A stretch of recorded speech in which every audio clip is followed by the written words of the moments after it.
Hutama Karya. PT Hutama Karya Persero menggandeng Kejaksaan Tinggi atau Kejati Banten untuk melakukan pendampingan hukum selama proses pengerjaan proyek PLTU 9 dan 10 Jawa Bali di Suralaya Merak dengan nilai kontrak sebesar 4 triliun rupiah. Hal itu tertuang dalam penandatanganan MOU di kantor Kejati Banten, Kota Serang, Rabu 1 November 2023. Proyek yang sudah berjalan sejak tahun 2020 itu saat ini progresnya sudah memasuki 75% dan diproyeksikan akan selesai pada tahun 2025. Direktur Operasional 2 PT Hutama Karya Gunadi mengatakan pendampingan hukum itu dilakukannya untuk memastikan seluruh proses yang dilakukan dalam pengerjaan proyek itu sesuai dengan aturan yang berlaku, sehingga menghindari persoalan hukum ke depannya. Menurut Gunadi, secara keseluruhan, nilai proyek PLTU 9 dan 10 itu mencapai 27 triliun yang terbagi dalam beberapa perusahaan.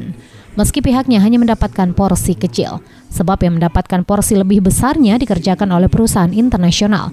Tetapi pihaknya ingin dalam prosesnya berjalan dengan baik sampai selesai.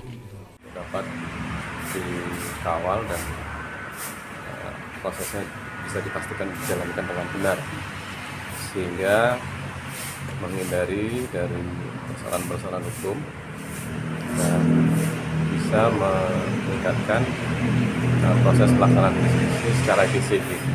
Tujuannya mau itu. Kejati Banten Didik Farhan Ali Syahdi dalam sambutannya mengatakan, permintaan pendampingan hukum ini akan dilakukan oleh Bagian Perdata dan Tata Usaha Negara atau Datun. Menurutnya saat ini sudah banyak permintaan pendampingan hukum, baik yang dilakukan oleh perusahaan swasta maupun pemerintah. Ini merupakan bentuk kepercayaan dari masyarakat kepada Kejati Banten. Didik menambahkan, pihaknya menyambut baik apa yang sudah dilakukan oleh PT Hutama Karya itu. Terlebih proyek sektor infrastruktur itu sangat vital fungsinya.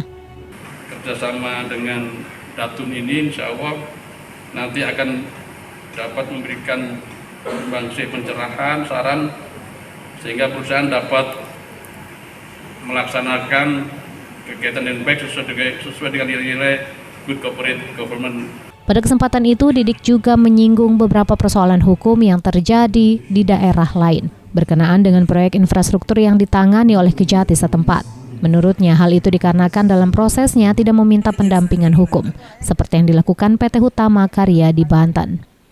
Hendra Hermawan, jurnalis Banten TV dari Serang, memberitakan.